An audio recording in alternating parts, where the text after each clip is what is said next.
Honored guests, please rise.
Please continue to stand for the singing of the national anthem.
The 2019 MBA commencement ceremony is now called to order.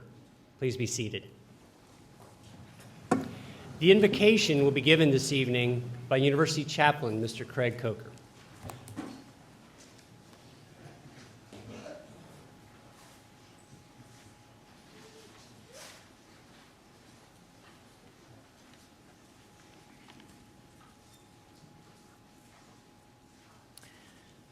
Let us pray. Gracious God, we give thanks for these graduates who have finished their course of study.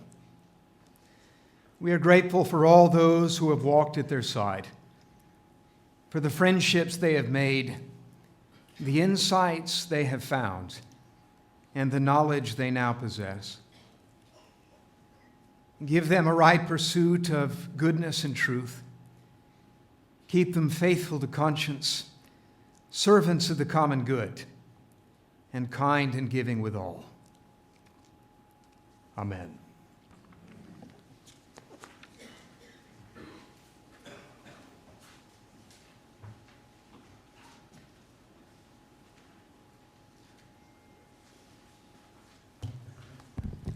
Honored guests, it is my privilege as president of the university to welcome you to this ceremony awarding degrees to graduates of the University of Richmond's Richard S. Reynolds Graduate School of Business.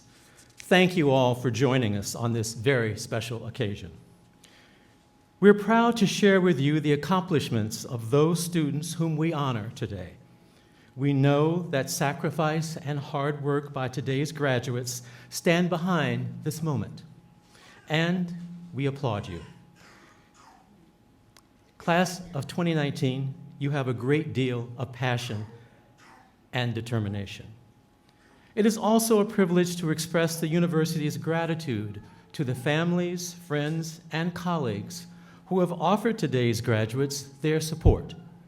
We salute you and thank you as we welcome you to this great occasion. I'd also like to acknowledge the business school's outstanding dean, Nancy Begrenoff.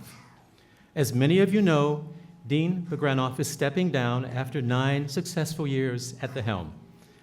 Nancy, we are all grateful to you for your role in securing the Robbins School position as one of the foremost schools of business in the nation. We've been tremendously privileged to benefit from your exceptional leadership, and we thank you for leaving the business school stronger than you found it. We look forward to continuing to work with you, however, as you step back into your role, as I knew you would at Miami University and of Ohio, as a teacher scholar. Would you please stand so we can recognize you?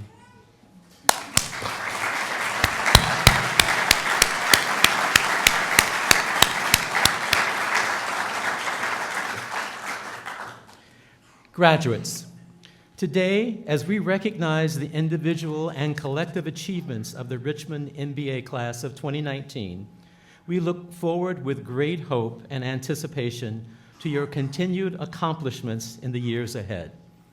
I am confident that your education has prepared you to make a difference in the world and in the lives of others. And I am grateful that, as future leaders in a global business world, you will help the university to fulfill its mission of promoting responsible leadership and the common good. Thank you, best wishes to you, and congratulations.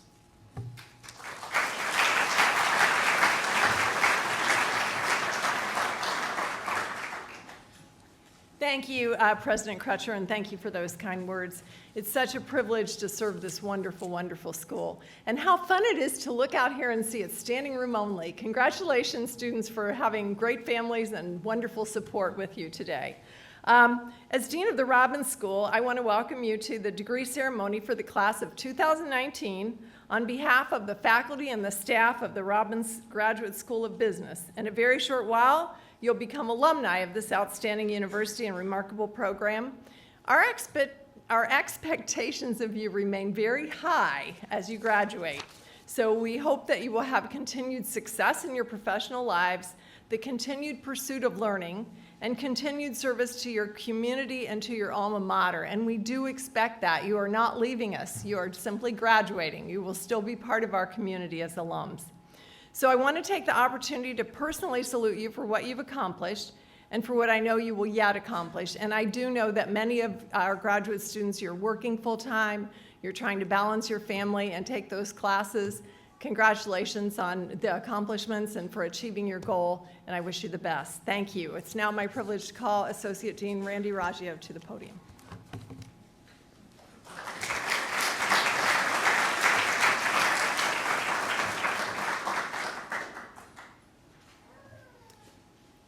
Well, thank you. It's now my pleasure as Associate Dean of the Richard S. Reynolds Graduate School of Business to introduce our student speaker, Kabir Sodhi. Kabir served as Vice President of the MBA Student Leadership Council. He was inducted into Omicron Delta Kappa for his strong leadership and exemplary character and was chosen to speak today by his fellow graduates. Please welcome Kabir.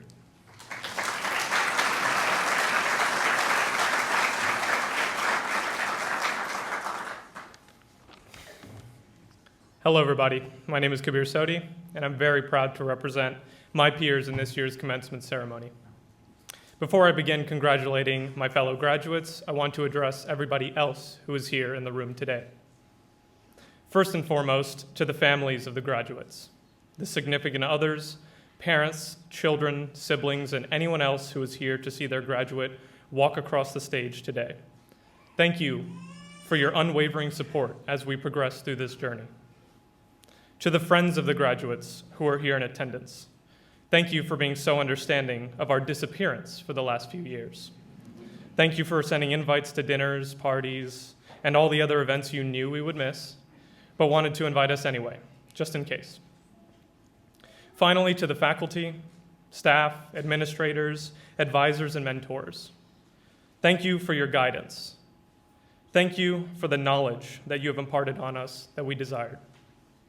The knowledge that will aid us in furthering our careers, and most importantly, the knowledge that we will use in every aspect of our lives going forward. Without all three groups of people I mentioned, none of this would have been possible. Now, I want to address my fellow graduates. We did it. Whether it took 2, 3, 4, or 5 years, it doesn't matter. I can't believe we actually did it.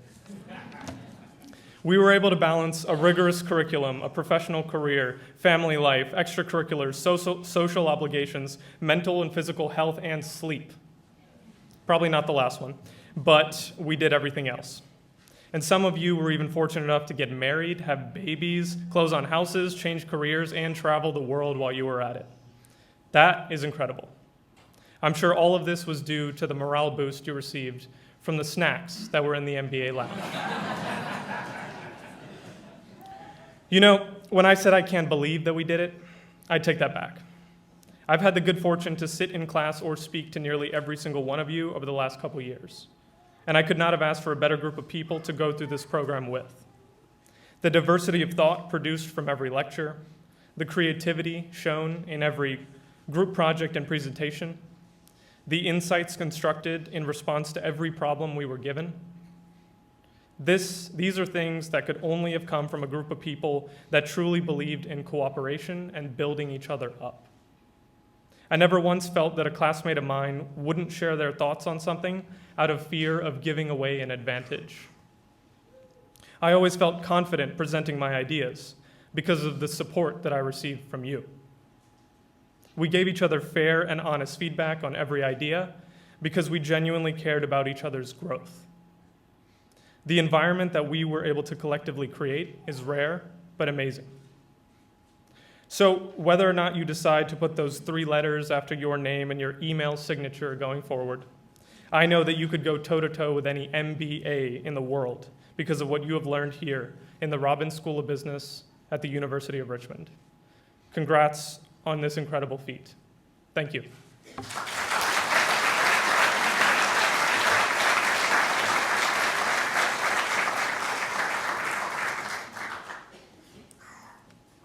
Thank you, Kabir, for sharing those thoughts with us this evening. With great pleasure, I now introduce our commencement speaker, Susan Quinn, who is president and CEO of Circle S Studio. Her mantra, doing what matters, is a driving force not only for her clients and her agency, but also in her volunteer role as a super mentor for the Richmond MBA program. Since 2011, Susan has mentored 8 MBA students, and she continues to stay in touch with all of them, even after their formal mentorship has ended. She's attended their weddings, kept up with the birth of their children, and dined out many times to discuss new opportunities that they were contemplating. The Richmond MBA is extremely fortunate to have collected this remarkable person. Please welcome Susan Quinn.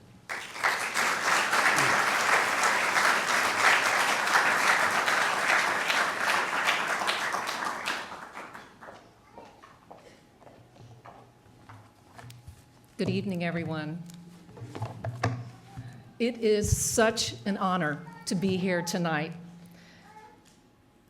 Nancy, Dean Bogranoff, distinguished faculty and staff, and especially the friends and family who are here tonight to celebrate our most important guest, the MBA class of 2019. You know, in some ways, it makes sense that I should be here. because I was with many of you at the very beginning, at the opening residency when I spoke about leadership and culture. And we talked about those two components and how incredibly important they are in propelling growth for a company. And here we are tonight. We've come full circle. And while I haven't exactly walked in your shoes, I would say that probably every one of you, at least amongst the class, that you're a more strategic thinker, that you're probably a better communicator, and my guess is that you have truly mastered what it means to do time management. These are all really great transferable skills that will guide you not only in your career, but my guess is in life. I remember when Debbie Fisher, the associate director of the MBA program, asked if I would give the commencement speech. And I was thrilled, and I immediately said yes, because that's what you do when Debbie asks something of you. You know, she's one of those special souls, right? She's always giving. She's always connecting people. I mean, how many people has she connected with this class? It's amazing, and always with a smile on her face. So I put May 10th on my calendar promptly, and when it came time to prepare for tonight, I did what I think every person does when you have a quick question and you want the quick answer. I went to Google, right? And so my query was something like this: what are the top speeches of all time, like in the history of the world? And what came up were a ton, like the top 10, the top 25. And I was served up lists, speeches, videos, and I sorted through all of them. And of course, the messages varied from person to person, but two things became increasingly clear. Everyone was either famous or famously funny. And unfortunately for you, I'm neither one. But I've always been impressed with the University of Richmond's MBA program, particularly as part of their mentorship program. You know, I always admired, but I can actually see the types of students that are here and the great programs that you have. It's outstanding for our community. And Debbie, I have to say thank you, because it has been one of the greatest things that I've done in my career. So tonight, we're going to talk about some of the conversations that I've had with this younger generation. And the reason why I do this is because I get to spend time and talk about their career opportunities. I get to talk about the paths that they may take. And I get to share perhaps, maybe just perhaps, a different way to look at it based on my own experiences and maybe the fumbles that I've had along the way. So tonight, I've decided not to give a commencement speech. Instead, I'm going to ask that you think of it as a commencement conversation. And I'd like to share some of the discussions that I've had with my own mentors and with my mentees, and share some of the observations I've gleaned around success and how focusing on not just checking the box, but maybe circling what truly matters could be a better path.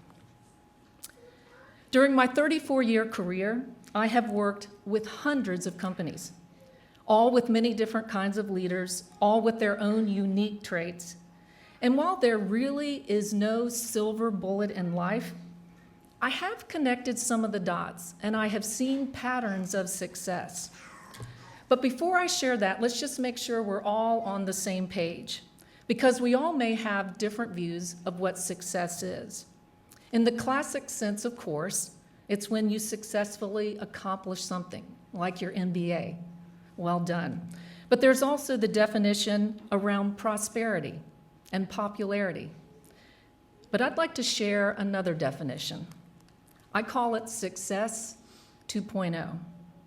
And that's where there's an alignment of both personal and professional vision, understanding why you do what you do, what brings you joy, and best of all, that you get to do it every day in an environment that honors you.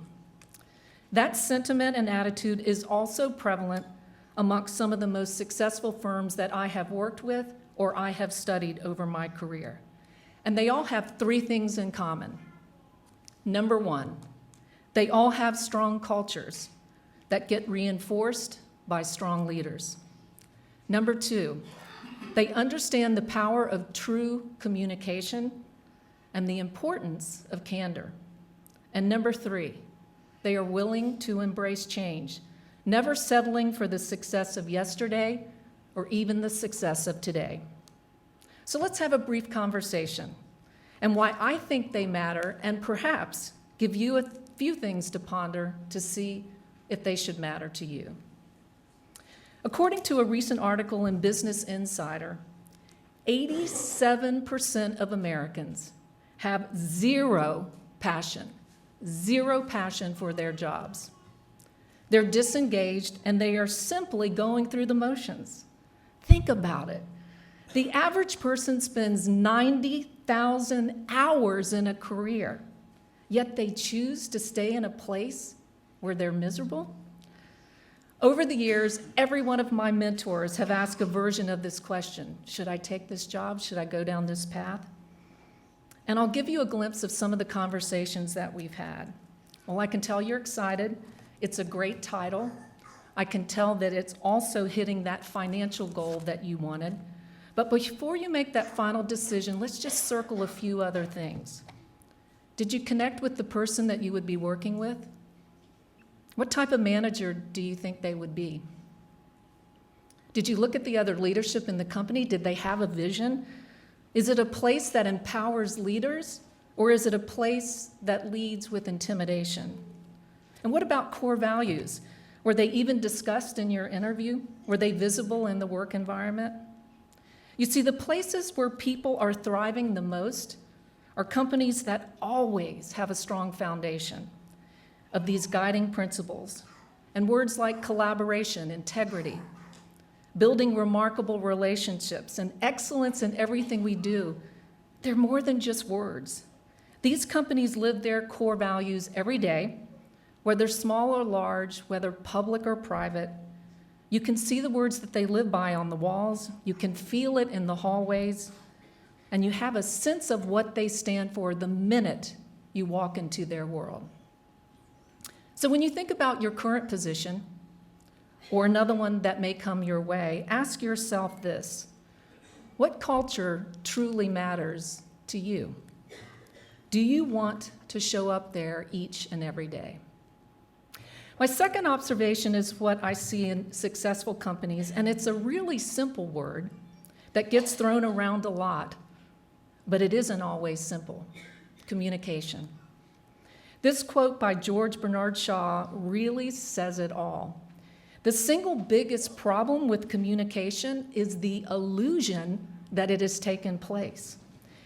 Yes, actually having a vision, communicating how you're going to get there, having open and collaborative conversations, and when there are differing views, yes, imagine that. People may have a differing view, that there's a way to discuss it honorably, and that when there are problems, you know how to solve them, where every voice is heard and every viewpoint really does matter. I've been fortunate. I've had great mentors over my career that have shown me what true communication really looks like. And one of my earliest mentors taught me perhaps the most precious gift of all. In fact, she wrote a book about it, Uncommon Candor by Nancy Eberhard. Today, Nancy is a coach. She travels all over the world sharing her knowledge of how to foster an atmosphere of authentic conversations that translate into success. She taught me how to be direct with respect. And it's often not what you say, but how you say it. She taught me that drama and unproductive conversations have no place in the workplace. Actually, they have no value anywhere. And the best companies are filled with leaders and teams that understand the power of candid communications. They're open to new conversations, and they instinctively know how to get to the heart of what really matters. What does communication look like in your company? What grade would you give the leaders in your company? What grade would you give to yourself? My final observation is around the notion of change and the willingness of all successful companies to embrace it at every level. These companies have strong training programs and this constant thirst and drive for continual learning. Because in order for people to grow, skill sets need to be refined, and sometimes they need to dramatically change. Whether a company is setting a goal and crafting a vision for the future, they look at trends or threats, and they know that sometimes the world may change the course of their company. Top firms are constantly seeking ways to work smarter and better, and ultimately to find ways to delight their customers. I certainly learned the lesson of how important it is to adopt and change. You see, when I first started my career, there was no internet, there were no websites, no social media, no Facebook, no Instagram, no smartphones. Instead, TV, newspaper, magazines, direct mail, they dominated how we reached an audience. We even had yellow pages. Some of you may remember it, some of you may have no idea what it is. That was kind of the search engine back in the day.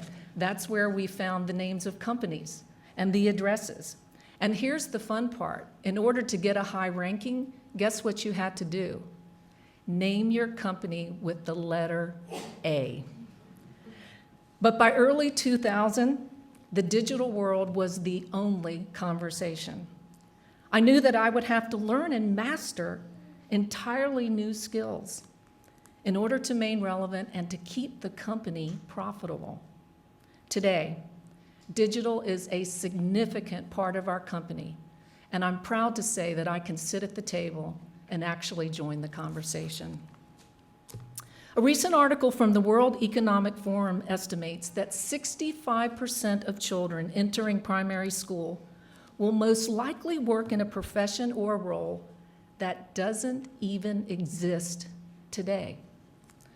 And that reminds me what a former chief of staff said from the US Army. If you don't like change, you'll like irrelevance even less. Think about the changes that will take place over the course of your career. What changes will you need to make to remain relevant? I mentioned earlier tonight that I found a few nuggets as I was Googling commencement speeches. And one of my favorites was a bit of wisdom from the president of North Central College in Illinois, a man by the name of Hal Wild. And he's heard many commencement speeches over his tenure, and he offered this advice. Number one, be brief. Number two, only make a few points. And I have attempted to do that. But I wasn't ready for this one. Number three, don't assume that people will walk away remembering anything that you said. Well, that wasn't exactly what I was looking for. So I'm going to challenge everyone here tonight. Let's defy those odds. If you remember nothing else from my words tonight, I ask you to remember this. Are you doing what matters to you? Are you doing what matters to you? Because if you can answer yes, you will find joy every day in everything that you do. Let no one define expectations for you. They are uniquely yours. Then you'll be in that 13%, the ones that are highly engaged, they're motivated, and they actually get to enjoy their everyday life. I wish you well, and congratulations on successfully completing your MBA. I hope tonight is the start of many great conversations. Thank you.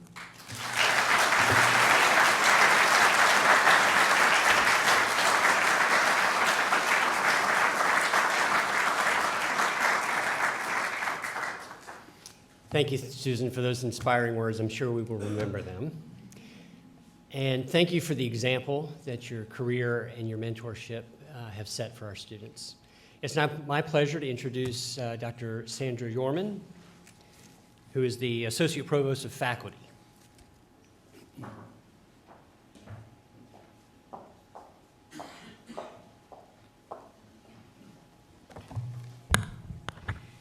Graduation is a very special occasion because it gives the university an opportunity to recognize those who have completed the requirements of the faculty and who have fulfilled the expectations of the entire university community.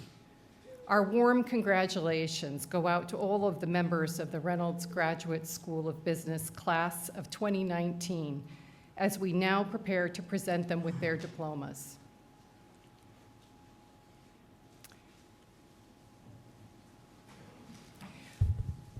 Will the graduating class please rise?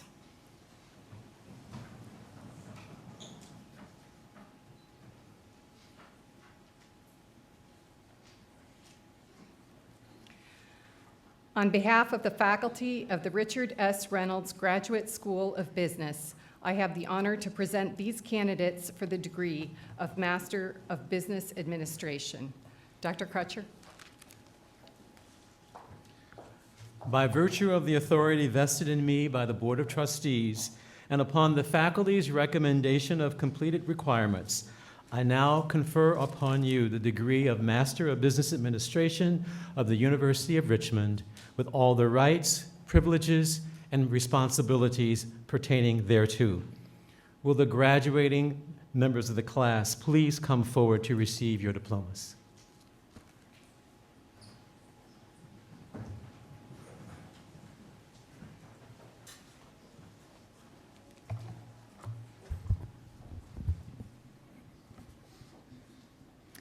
David Patrick Asher.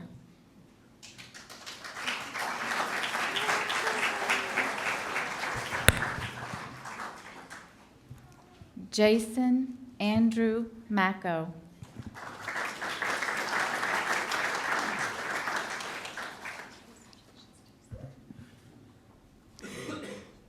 Austin Douglas Nardone.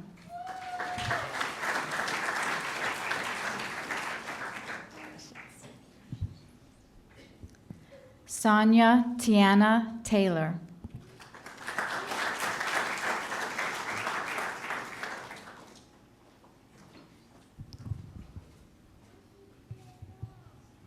Kelsey Hetty Atkinson.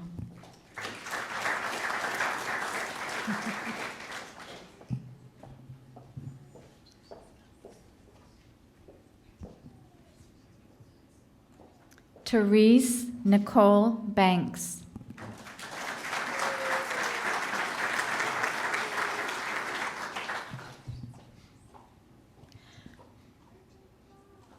Maria Pearl Cavagnaro.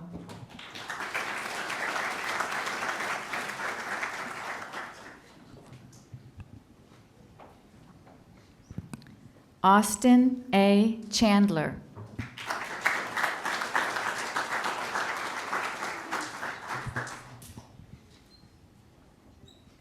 Ivana Johnson Chichester.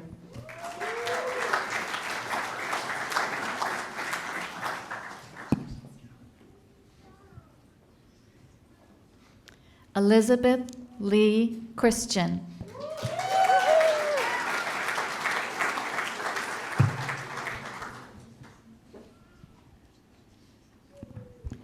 Christopher Anthony Dennis.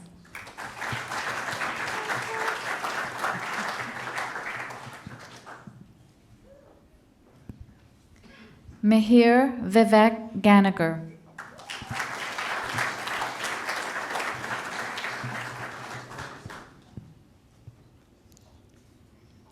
Kevin Joseph Gill.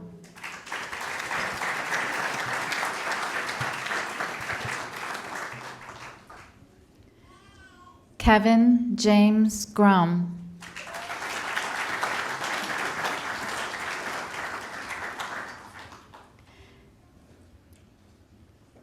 Jeffrey Harris Holloway.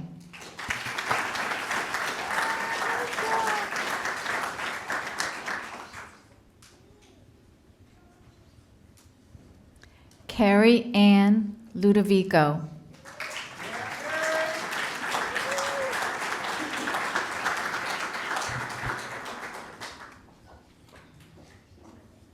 Mark Sean McDonald.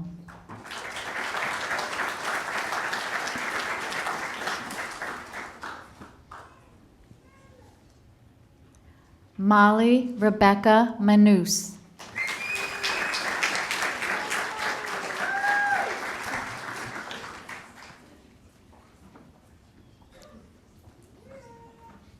Brandon Lee McFarland.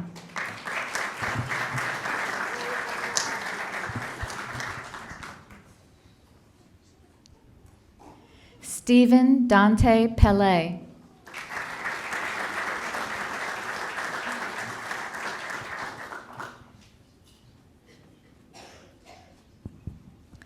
Lauren K. Pilkington.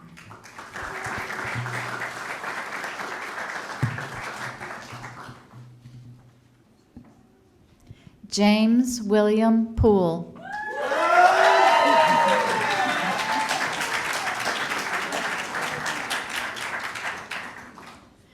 Jonathan Roy Price, Jr.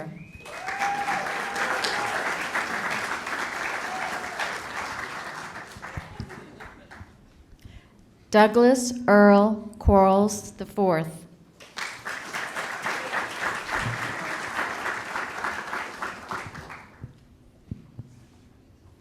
Selena Seminara Shosha.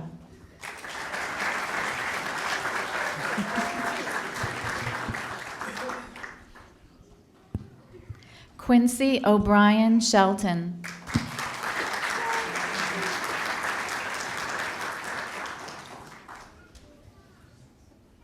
Frederick Hill Shore.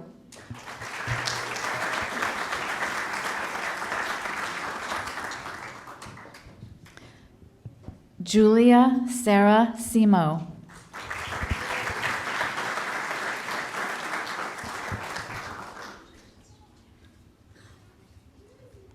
Kabir Singh Sodhi.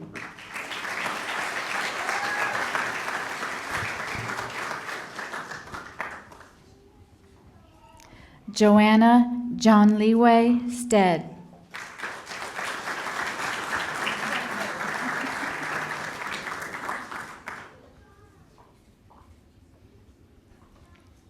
Lakeisha Nicole Trim.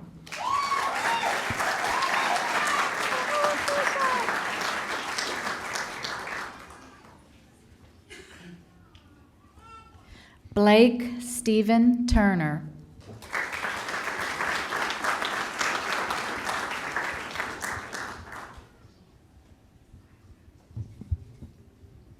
Brian Calvert Warren, Jr.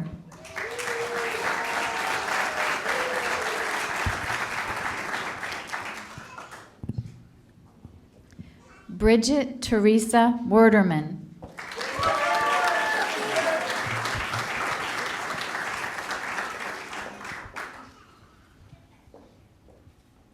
Jason Christopher Wirtz.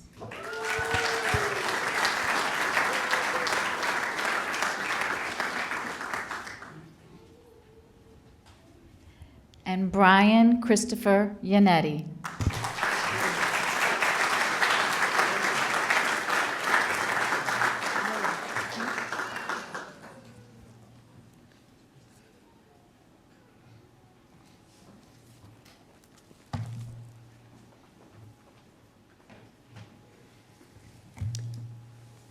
Honored guests, please join me in congratulating the entire graduating class of 2019.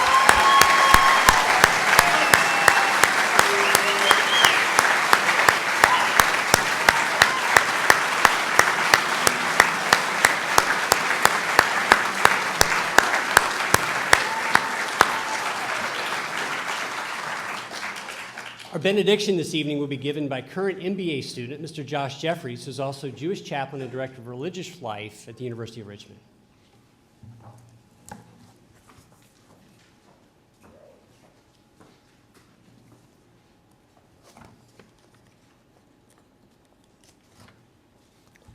Now, as you go, may God bless you with courage to better the world for yourselves and for others through the wisdom you have gained, and preserve your commitment to truth and justice in the face of the world's sorrows, granting you patience and grace to navigate life's difficult moments an open mind, and a warm heart to appreciate and cherish the most precious things in life. And may God bestow on you peace and surround you in love, today and always. Amen.